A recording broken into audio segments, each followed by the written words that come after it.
1 Treasury Regulations. Section 1.861-2 Interest. A. In general. 1. Gross income consisting of interest from the United States or any agency or instrumentality thereof, other than a possession of the United States or an agency or instrumentality of a possession, a state or any political subdivision thereof, or the District of Columbia, and interest from a resident of the United States on a bond, note, or other interest-bearing obligation issued, assumed or incurred by such person shall be treated as income from sources within the United States. Thus, for example, income from sources within the United States includes interest received on any refund of income tax imposed by the United States, a state or any political subdivision thereof, or the District of Columbia. Interest other than that described in this paragraph is not to be treated as income from sources within the United States. See paragraph A.7 of this section for special rules concerning substitute interest paid or accrued pursuant to a securities lending transaction. 2. The term resident of the United States, as used in this paragraph, includes I. An individual who at the time of payment of the interest is a resident of the United States. 2. A domestic corporation. 3. A domestic partnership which at any time during its taxable year is engaged in trade or business in the United States, or 4. A foreign corporation or a foreign partnership, which at any time during its taxable year is engaged in trade or business in the United States. 3. The method by which, or the place where, payment of the interest is made is immaterial in determining whether interest is derived from sources within the United States. For purposes of this section, the term interest includes all amounts treated as interest under Section 483, and the regulations thereunder. It also includes original issue discount, as defined in Section 1232(b)(1), whether or not the underlying bond, debenture, note, certificate, or other evidence of indebtedness is a capital asset in the hands of the taxpayer within the meaning of Section 1221. 5. If interest is paid on an obligation of a resident of the United States by a non-resident of the United States acting in the non-resident's capacity as a guarantor of the obligation of the resident, the interest will be treated as income from sources within the United States. 6. In the case of interest received by a non-resident alien individual or foreign corporation, this paragraph, A, applies whether or not the interest is effectively connected for the taxable year with the conduct of a trade or business in the United States by such individual or corporation. 7. A substitute interest payment is a payment made to the transferor of a security in a securities lending transaction or a sale repurchase transaction, of an amount equivalent to an interest payment which the owner of the transferred security is entitled to receive during the term of the transaction. A securities lending transaction is a transfer of one or more securities that is described in Section 1058(a), or a substantially similar transaction. A sale repurchase transaction is an agreement under which a person transfers a security in exchange for cash and simultaneously agrees to receive a substantially identical securities from the transferee in the future in exchange for cash. A substitute interest payment shall be sourced in the same manner as the interest accruing on the transferred security for purposes of this section in Section 1.862-1. See also Sections 1.864-5, B2, 3, 1.871-7, B2, 1.881-2, B2, and for the character of such payments in Section 1.894-1, C, for the application tax treaties to these transactions. B. Interest not derived from U.S. sources. Notwithstanding paragraph A of this section, interest shall be treated as income from sources without the United States to the extent provided by subparagraphs A through H of Section 861(a)(1) and by the following subparagraphs of this paragraph. 1. Interest on bank deposits and on similar amounts. I. Interest paid or credited before January 1, 1977, to a non-resident alien individual or foreign corporation on deposits with persons, including citizens of the United States or alien individuals in foreign or domestic partnerships or corporations, carrying on the banking business in the United States. B. Deposits or withdrawable accounts with savings institutions chartered and supervised as savings and loan or similar associations under federal or state law, or C. Amounts held by an insurance company under an agreement to pay interest thereon, shall be treated as income from sources without the United States if such interest is not effectively connected for the taxable year with the conduct of a trade or business in the United States by such non-resident alien individual or foreign corporation. If such interest is effectively connected for the taxable year with the conduct of a trade or business in the United States by such non-resident alien individual or foreign corporation, it shall be treated as income from sources within the United States under paragraph A of this section unless it is treated as income from sources without the United States under another subparagraph of this paragraph. For a special rule for determining whether such interest is effectively connected for the taxable year with the conduct of a trade or business in the United States, see paragraph C 1, 2, or section 1.864-4. 2. Paragraph B 1 I B of this section applies to interest on deposits or withdrawable accounts described therein only to the extent that the interest paid or credited by the savings institution described therein is deductible under section 591 in determining the taxable income of such institution, and, for this purpose, whether an amount is deductible under section 591 shall be determined. Without regard to section 265, relating to deductions allocable to tax-exempt income. Thus, for example, such subdivision does not apply to amounts paid by a savings and loan or similar association on or with respect to its non-withdrawable capital stock or on or with respect to funds held in restricted accounts which represent a proprietary interest in such association. Paragraph B 1 i.e. B of this section also applies to so-called dividends paid or credited on deposits or withdrawable accounts if such dividends are deductible under section 591 without reference to section 265. 3. For purposes of paragraph B 1 I C of this section, amounts held by an insurance company under an agreement to pay interest thereon include policyholder dividends left with the company to accumulate, prepaid insurance premiums, proceeds of policies left on deposit with the company, and overcharges of premiums. Such subdivision does not apply to A. The so-called interest element in the case of annuity or installment payments under life insurance or endowment contracts or B. Interest paid by an insurance company to its creditors on notes, bonds, or similar evidences of indebtedness, if the debtor-creditor relationship does not arise by virtue of a contract of insurance with the insurance company. For purposes of paragraph B 1 I of this section, interest received by a partnership shall be treated as received by each partner of such partnership to the extent of his distributive share of such item. 2. Interest from a resident alien individual or domestic corporation deriving substantial income from sources without the United States.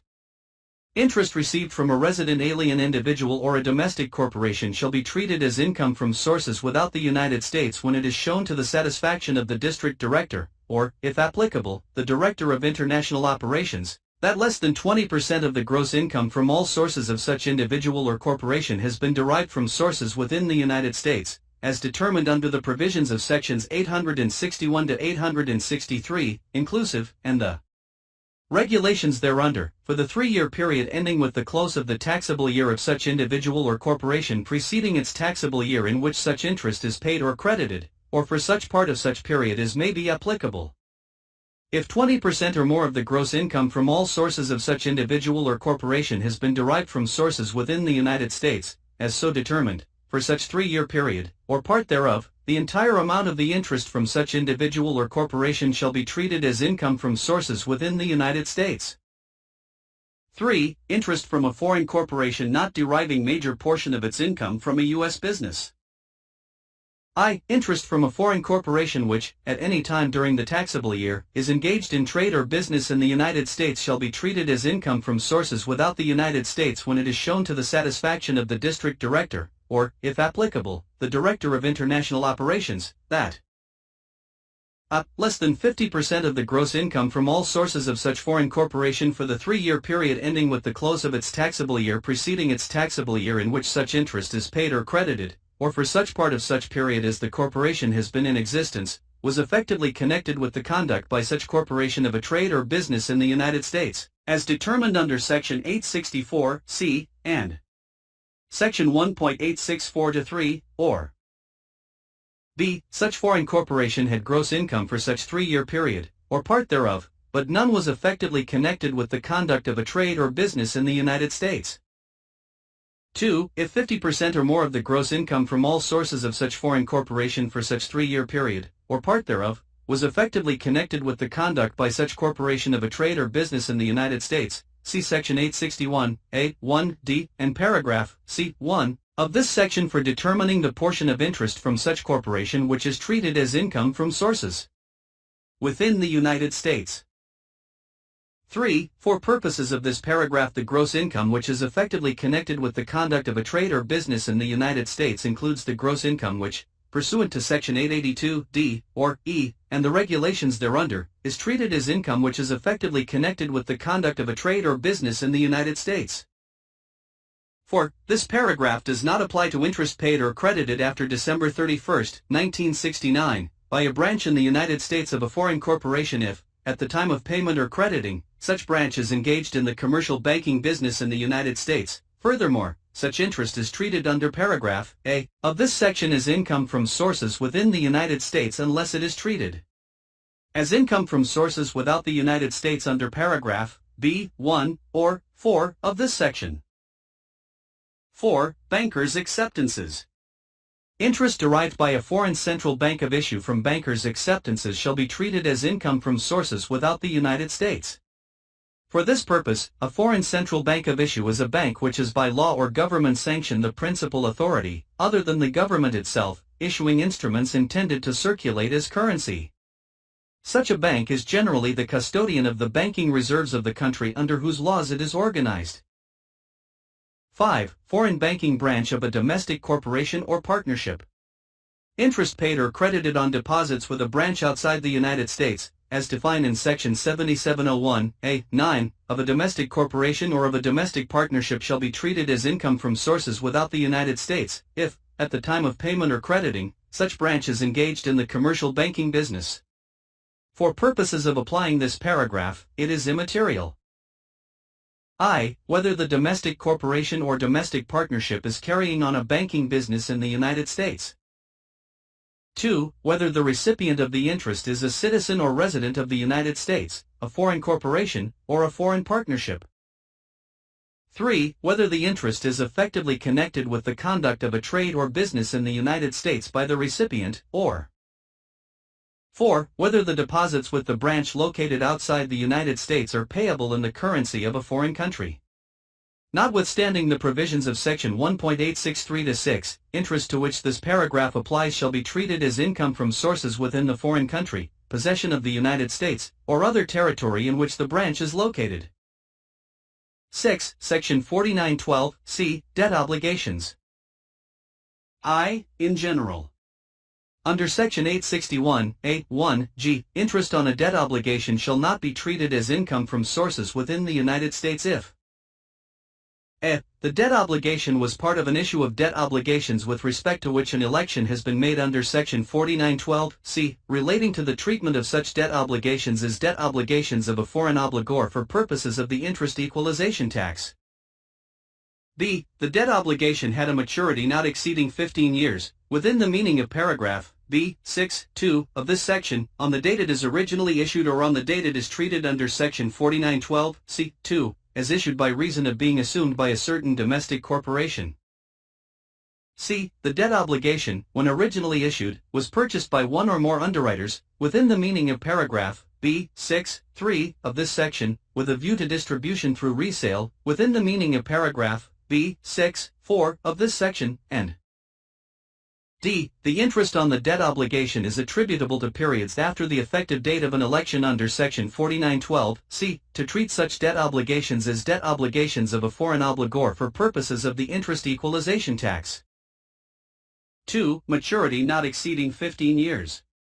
The date the debt obligation is issued or treated as issued is not included in the 15-year computation, but the date of maturity of the debt obligation is included in such computation. 3. Purchased by one or more underwriters.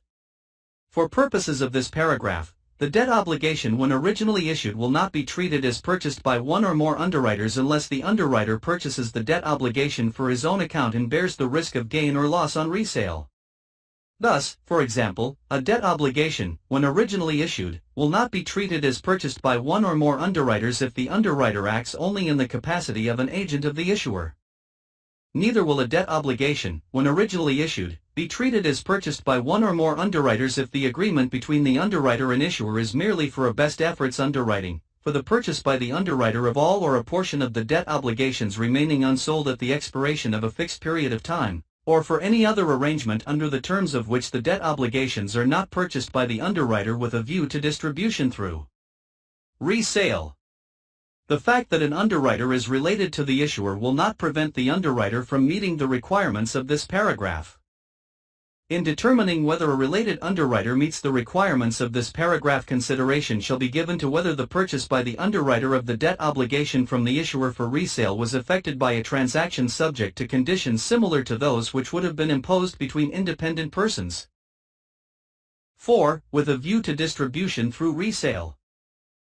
An underwriter who purchased a debt obligation shall be deemed to have purchased it with a view to distribution through resale if the requirements of paragraph B, 6, 4, B, or C of this section are met.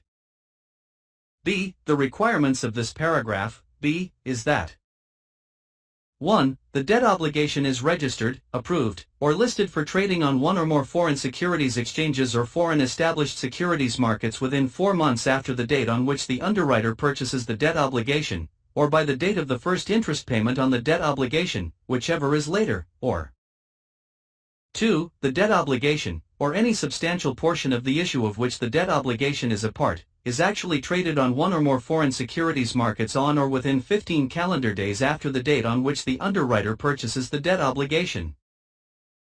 For purposes of this paragraph, B, 6, 4, a foreign established securities market includes any foreign over-the-counter market as reflected by the existence of an inter-dealer quotation system for regularly disseminating to brokers and dealers quotations of obligations by identified brokers or dealers, other than quotations prepared and distributed by a broker or dealer in the regular course of his business and containing only quotations of such broker or dealer. C. The requirements of this paragraph, C, are that, except as provided in paragraph B, 6, 4, D of this section, the underwriter is under no written or implied restriction imposed by the issuer with respect to whom he may resell the debt obligation and either 1. Within 30 calendar days after he purchased the debt obligation the underwriter or underwriters either I. Sold it or 2. Sold at least 95% of the face amount of the issue of which the debt obligation is a part, or 2. I. The debt obligation is evidenced by an instrument which, under the laws of the jurisdiction in which it is issued, is either negotiable or transferable by assignment, whether or not it is registered for trading, and 2. It appears from all the relevant facts and circumstances, including any written statements or assurances made by the purchasing underwriter or underwriters, that such debt obligation was purchased with a view to distribution through resale. D. The requirements of paragraph B, 6, 4, C of this paragraph may be met whether or not the underwriter is restricted from reselling the debt obligations. 1. To a United States person, as defined in Section 7701, A, 30, or 2. To any particular person or persons pursuant to a restriction imposed by, or required to be met in order to comply with, United States or foreign securities or other law. V. Statement with return.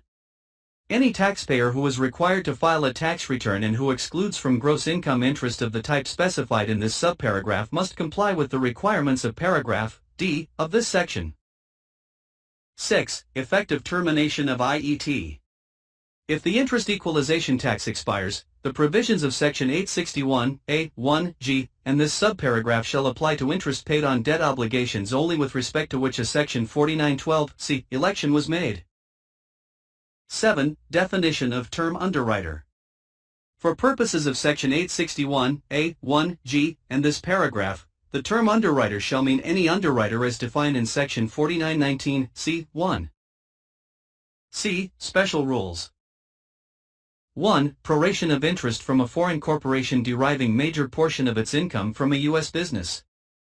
If, after applying the first sentence of paragraph B, 3 of this section to interest to which that paragraph applies, it is determined that the interest may not be treated as income from sources without the United States, the amount of the interest from the foreign corporation which at some time during the taxable year is engaged in trade or business in the United States which is to be treated as income from sources within the United States shall be the amount that bears the same ratio to such interest as the gross income of such foreign corporation for the 3-year period ending with the close of its taxable year preceding its taxable year in which such interest is paid or credited, or for such part of such period as the corporation has been in existence, which was effectively connected with the conduct by such corporation of a trade or business in the United States bears to its gross income from all sources for such period.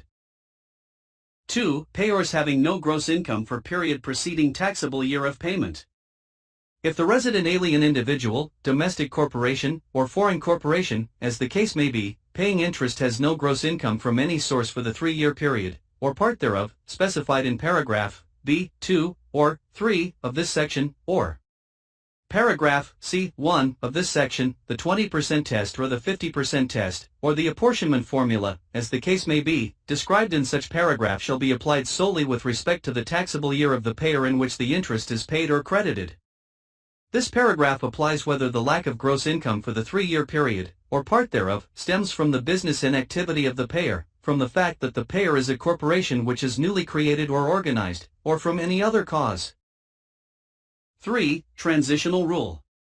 For purposes of applying paragraph B. 3 of this section and paragraph C. 1 of this section, the gross income of the foreign corporation for any period before the first taxable year beginning after December 31, 1966, which is from sources within the United States, determined is provided by sections 861 through 863, and the regulations thereunder, as in effect immediately before amendment by Section 102 of the Foreign Investors Tax Act of 1966, Pub. L. 89 to 809, 80 Stat 1541, shall be treated as gross income for such period which is effectively connected with the conduct of a trade or business in the United States by such foreign corporation. 4. Gross income determinations. In making determinations under paragraph B. 2, or 3 of this section, or paragraph C. 1, or 3 of this section. I. The gross income of a domestic corporation or a resident alien individual is to be determined by excluding any items specifically excluded from gross income under Chapter 1 of the Code, and 2. The gross income of a foreign corporation which is effectively connected with the conduct of a trade or business in the United States is to be determined under Section 882, B. 2, and by excluding any items specifically excluded from gross income under Chapter 1 of the Code, and 3. The gross income from all sources of a foreign corporation is to be determined without regard to Section 882, B, and without excluding any items otherwise specifically excluded from gross income under Chapter 1 of the Code. D. Statement with return. Any taxpayer who is required to file a return and applies any provision of this section to exclude an amount of interest from his gross income must file with his return a statement setting forth the amount so excluded, the date of its receipt, the name and address of the obligor of the interest, and, if known, the location of the records which substantiate the amount of the exclusion. A statement from the obligor setting forth such information and indicating the amount of interest to be treated as income from sources without the United States may be used for this purpose. See sections 1.6012-1, B1, I, and 1.6012-2, G1, I. E. Effective dates. Except as otherwise provided, this section applies with respect to taxable years beginning after December 31, 1966. For corresponding rules applicable to taxable years beginning before January 1, 1967, see 26 CFR Part 1 revised April 1, 1971. Paragraph A. 7 of this section is applicable to payments made after November 13, 1997.